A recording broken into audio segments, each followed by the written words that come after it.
lot of people have a sense of financial nihilism because they might not necessarily be on the path that they want to be with the American dream, but they can afford these things. And so it does create a weird discrepancy in the economy where we see strong retail sales, but we see consumer sentiment so low. And in terms of how it's changing the economy, you see companies catering to it a lot more. Like there's a whole airline that caters just to dogs. I think it's called Bark. Have you seen this? Have you seen that? You can fly your dog on the Bark plane. Yeah. Welcome to the second and final episode of Prof G on economics, a special series focused on the forces shaping the economy and your financial life. I'm Ed Elson, co-host of Prof G Markets. I'm joined again by Kyla Scanlon, economic commentator and author of In This Economy, How Money and Markets Really Work. Together, we will be answering your questions on the economy and what it means for your money. Kyla, thank you for joining us. Thank you. Are you ready to get into this? Yes. Our first question comes from Spencer Combs on Instagram. They say, quote, "It seems like a growing number of millennials priced out of home ownership and delaying kids are redefining traditional spending patterns. Rather than channeling money into homes and early family life, they're allocating more toward experiences, pets, and accessible luxuries. These categories may increasingly replace those older economic anchors. How do you see this generational reallocation of spending influencing the economy overall, and what opportunities could emerge as a result?" Kyla, what say you to Spencer Combs? I think it's an interesting question, and it actually becomes an American dream question. So there's something called aspirational displacement, where people who can't afford to buy a house, which is that traditional path of the American dream, they start buying experiences, they start spending on their pets because they have additional income, but they can't, make a huge purchase like a house. And so it's an interesting thing that we're seeing in the economy. And on the previous episode, I talked about Baumol's cost disease and how goods were getting cheaper and cheaper because we've gotten better and better at producing them. Services have taken a longer time to get cheaper because it's much harder to make services more productive. It's very easy to automate a car factory, much harder to automate a physician. And so I think that's also part of it, is that it's much cheaper to access these accessible luxuries. We also have international trade, which has informed a lot of the access to these luxuries, oftentimes which come from abroad. And then the experiences part is a lot of travel too. And so the average American travels a whole lot more than they used to. And so these are interesting indicators of economic health.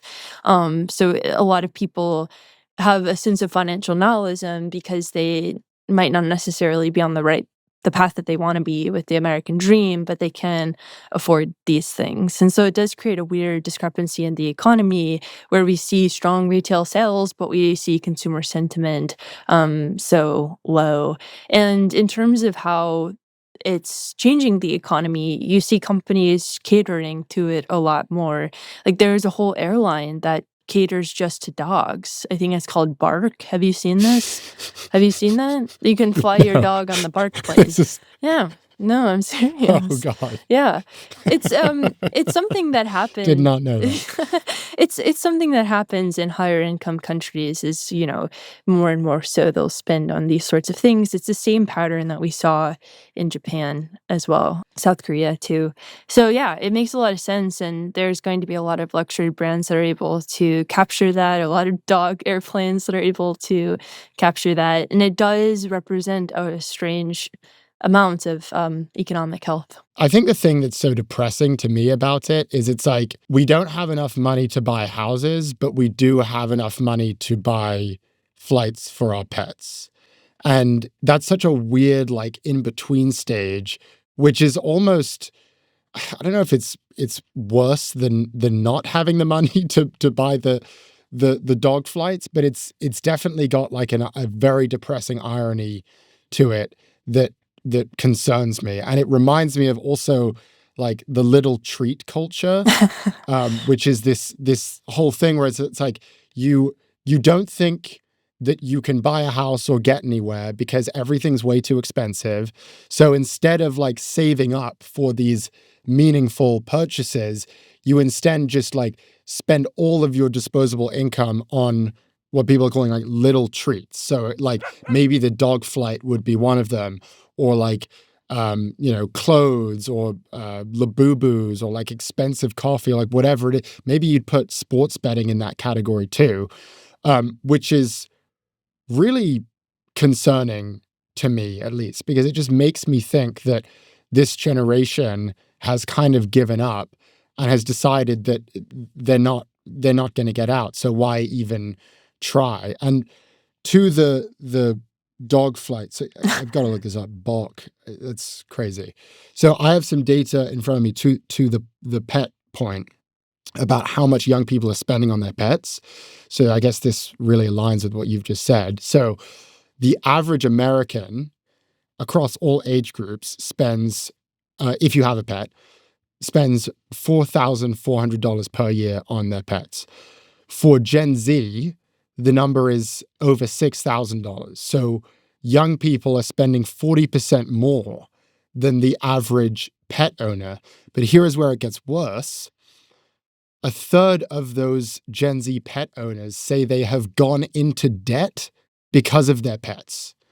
So we're literally levering up to put our dogs on flights and get them fancy dog collars and maybe get them fancy dog treats. And meanwhile, the cost of housing is 6 times our income, and we're doing nothing, it seems, to figure out how to save for that event. And you can't really blame us because of the environment, the financial environment we're in. And I think this also goes to the stuff that we're seeing with like family planning, where young people just don't really want to have kids anymore. It seems like they're more interested in having like a dog or a cat or a pet because it's just less expensive. So I don't know what the question is like, what opportunities arise? I'm not seeing much positive in any of that, but I think that it is a really good question that highlights something that probably deserves more airtime in the young people conversation. And after this, I will be checking out that airline. Booking That's your crazy. dog on the airline. Well, it does create, I think, yeah, I mean, it creates a distorted lens on the economy because, like, some people would be like, "Hey, they're buying their dogs airline tickets, things have to be somewhat Right. okay." So it is They're seen as, fine. yeah, it's seen as, like, and they do have the money to do it, like, it's well, they're taking out debt, but it's some element of, economic health. And then it's just a shift in priorities too, and we often talk about this like fabled American dream. It's something I write a lot about because I think it's really interesting. Like, what does the society subscribe to as a path?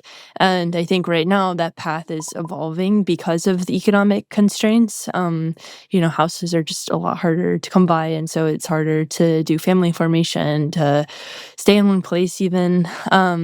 And it's just a different world. And I think that it's hard because for the past 40 years, with this great moderation, the growth of suburbia, the growth of white collar jobs, it seems like everything would stay stable forever. And that's just not how the world works, apparently. Support for this show comes from LinkedIn. If you've ever hired for your small business, you know how important it is to find the right person. That's why LinkedIn Jobs is stepping things up with their new AI assistant, so you can feel confident you're finding top talent that you can't find anywhere else. And those great candidates you're looking for are already on LinkedIn. In fact, according to their data, employees hired through LinkedIn are 30% more likely to stick around for at least a year compared to those hired through the leading competitor. That's a big deal when every hire counts. With LinkedIn Jobs AI Assistant, you can skip confusing steps in recruiting jargon. It filters through applicants based on criteria you've set for your role and surfaces only the best matches so you're not stuck sorting through a mountain of resumes. LinkedIn Jobs AI Assistant can even suggest 25 great fit candidates daily so you can invite them to apply and keep things moving. Hire right the first time. Post your job for free at linkedin.com/prof, then promote it to use LinkedIn Jobs' new AI assistant, making it easier and faster to find top candidates. That's linkedin.com/prof to post your job for free. Terms and conditions apply. So I'm looking at our second question, and it kind of relates to what we just discussed. This comes from Instagram user Alan Davidson. Alan asks, quote, "What's the most misunderstood economic indicator when it comes to whether younger generations are actually gaining ground?" This is interesting because it really relates to what we just talked about, where if young people are out buying avocado toast and lattes, I feel like boomers immediately go, well, you can buy avocado toast, so you're fine. Everyone's fine. The first thing that comes to mind for me is like whatever avocado toast sales are, that would be a misleading economic indicator of what's really going on. But the one that bugs me right now is this interest that people have, and it's true, that more young people than ever before are investing in the stock market. Like it's something like half of us today, half of Gen Z, which is a record high. And then also like young people today are investing way earlier than other generations did. So it's like, okay, you guys have some money and you're interested in stocks, therefore you're good, like you're in good shape. And for me, this frustrates me because I feel like it ignores two really crucial things. One of which is how much are we actually investing? And the answer is it's really not a lot at all. Like if you look at Robinhood as an example, which is where most young people are trading, the average account balance is less than $250, which is tiny. So sure, we're investing, but we're not investing in a way that's meaningful, most of us, or at least on average. And then the second for me is like, what are we actually investing in? And for most young people, it's very heavy on the crypto and the meme stocks. And there was this Bank of America study, survey, they found that the average young person has 30% of their portfolio in crypto. That to me that's not healthy. That's not a symbol or a signal that young people are doing well. That's a signal that they're getting a little desperate and they're YOLOing into things where they might see perhaps a glimmer of outstanding returns. But the phrase, young people are investing more than ever in the stock market, like it makes you think that we're set. And I feel like there are a lot of other indicators which we could get into, which I feel like are more symbolic of what's really going on, and that is we're not set. No, I think that's true. And the economic indicator that I brought to the table is a bit similar, where people talk about how much young people are sports betting. 31% of 18 to 34-year-olds have an account with sports betting, as you were talking about. 32% of them bet three or more times a week. 30% has bet more than 500 in a single day. But when you ask them if they want this, people say no. A Pew Research poll found that over 40% of people aged 18 to 29 think that legalized sports betting is bad. It's up sharply from 34% in 2022. By the way, that matters. That changed. And so I think that's another thing that ties into what you're saying, is it seems like everybody wants to be betting. Everyone, even though it says it's not that many, it seems like a lot of people. But everybody wants to be betting. Everybody wants Yeah. to be a part of this like casino economy. But when we look at the data, that's just not true. Like they are that ties into the first question pretty well, where people are doing this because of the aspirational displacement. They're doing this because they're trying to find some way out, and because it's accessible. I think also prior generations might have tapped into this stuff a little bit, but I don't know. So I think that's one of the most misunderstood things is that people don't want what's happening right now with elements of the casino economy. Yeah, that's a great point. It's like the same with any other addiction. Like, Mhm. you could be addicted to alcohol, you could be addicted to opiates, and then you can also probably think these things are terrible and I wish they had never entered into my life. I feel like the data that you're producing there is like that's exactly the story that it's telling. It's like we're addicted to this stuff. We know it's not good for us, but we keep doing it because that is the nature of addictions, which again is really concerning to me. Okay, we will be right back after a quick break. Support for the show comes from Grunes. The new year always comes with resolutions, and that can be a lot of pressure to improve yourself. That's all well and good, but what's the point of doing all that if you can't stick with it long term? Grunes proves you can do the least and still feel the most thanks to a delicious daily habit that does the heavy lifting. If you haven't heard me talk about Grunes before, they're a convenient, comprehensive formula packed into a snack pack of gummies a day. This isn't a multivitamin, a greens gummy, or a prebiotic. It's all of those things, and then some at a fraction of the price. And bonus, it tastes great. Grün's ingredients are backed by over 35,000 research publications, and it comes in packs because you can't fit the amount of nutrients Grün's does into a single gummy, like 6 grams of prebiotic fiber. That's like eating 2 cups of broccoli, but in one tasty little snack pack. Kick your new year off right and save up to 52% off with code Prof G at gruns.co. That's code Prof G at gruns.co. Let's move on to our final question. This is from Matt MC121. Matt says, with so much noise in today's media, how do you navigate through it? What is your process for arriving at a point where you can give a new perspective? That's a great question. Kyla, what do you think? Oh man, there's a lot going on.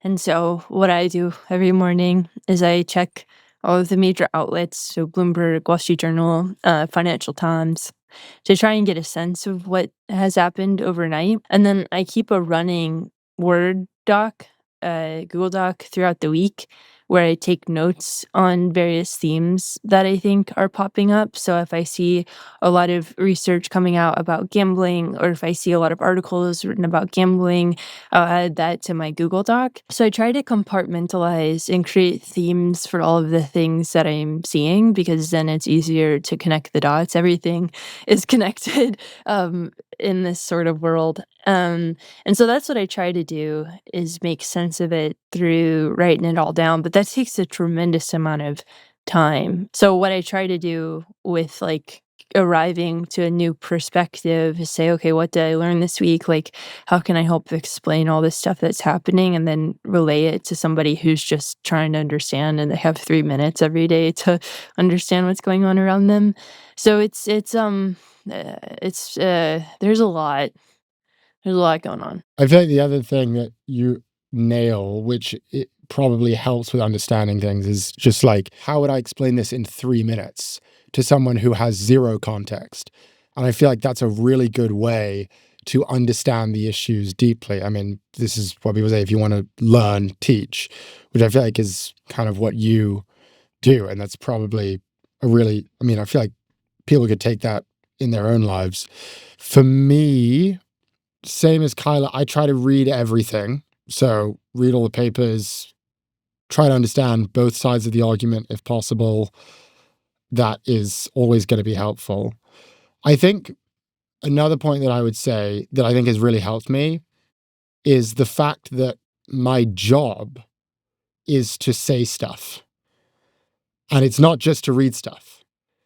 It's like I literally have to, by the nature of this job, I literally have to have a viewpoint, and I have to articulate that viewpoint out loud, which by its very nature forces me to be a smarter person. Like tomorrow, as an example, I'm going to be on MSNBC. I have no idea right now what we're going to talk about. They'll tell me in the morning. And then by the time I appear on camera later in the day, I need to have an understanding of what we're going to talk about. I need to have an opinion. I need to have a position. And I can guarantee you I'm going to have that because of the pressure I have to perform. I just will. Like, I don't know right now, but I know that I'm going to figure it out tomorrow. So I feel like the learning there, I mean, most people don't have a job like this. Most people don't have a job like Kyla does. But I still think there's something you can take with you, and that is, if you want to connect the dots and be smarter about what is happening in the world, you should just make yourself speak more. Like, you should say more things at work. When you're in a meeting, you should just force yourself to say something, have an opinion. You should have that pressure on yourself, maybe at a cocktail party. Like, okay, I usually don't have a thought, but I'm going to just take the risk and like say it right now. You should do it online. Like, you should like post on LinkedIn. You should start a newsletter. Like, I feel like the more you hold yourself accountable to producing thoughts and ideas, which is really uncomfortable to do, but the more you force yourself to do it, I think it really helps you connect the dots and also develop your own perspective. That might be kind of like an aggressive way to get it home, but I do feel like that's been a real benefit for me of doing this podcast and doing this stuff. It's like, I don't have a choice. I have to have an opinion on stuff. And I feel like you can do that too in your daily life. I think I'm just, I don't know if we need like more hot takes. I think we need more informed takes. And so I would agree. Informed takes. Yeah, Yeah. I would agree that like people should read the data, read the research, and then they should post on LinkedIn. I don't think they need to be just, that's not what you said. You didn't say that they should just like post on LinkedIn with whatever they're thinking about. But I do think Informed, yes. Yeah, No, but it is an important caveat. yeah, Please. I think it would do a great service to us as a capital S society if people were engaged a little bit more actively in how the news is impacting them. I think it's really important to not internalize it. You know, it can be very stressful. Part of the media environment right now is a little bit of the flood the zone strategy where it is stressful by design. And so I think you kind of just have to know, okay, like what do I want to learn? Like what do I want to have a new perspective on? And then go and seek that out. And so I don't know if you have to like read everything all of the time because that just might wear you down. But if you know sort of what you want to be knowledgeable about, like is it, peptides, which is the new craze in Silicon Valley, like do you want to understand everything about that? Like you can go down that rabbit hole. So that's what I recommend is like read, stay informed, and then, know what you want to learn Read about. and then speak. Yeah, Yeah, crazy. exactly. And I'm trusting Matt MC121 to not just spout off about shit that he has no idea about. I'm trusting you, sir, to understand the ideas. But I do think, again, hold yourself to it. Okay, I've read stuff. I've looked at all the perspectives. Now it's my job to say something to someone. I think that's an important step that you shouldn't count out. Yeah, you have to approach this with kindness and empathy. So, like, one thing that I also do to sort of get rid of the noise is I talk to a lot of people. So I'm on the road quite a bit and I'm traveling and I'm talking to people who are real and like not on twitter.com. And so I think that's also important is like to talk to real people and not to let your perspective totally consume you to where you're not allowing any other input. It's really a tricky ledge to walk, but you have to make sure I think that you're open, not to be like too prescriptive, but I think you have to be open and you have to make sure you're approaching people with kindness because the world needs a little bit more of that.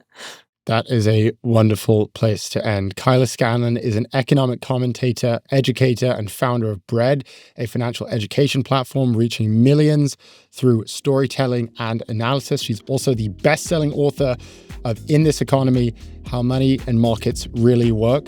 Kyla, this has been awesome. I hope Scott is gone again because we should do this again. Yeah, thanks for having me. And if you'd like to submit a question for next time, you can send a voice recording to officehours@profgmedia.com or post your question on the Scott Galloway subreddit.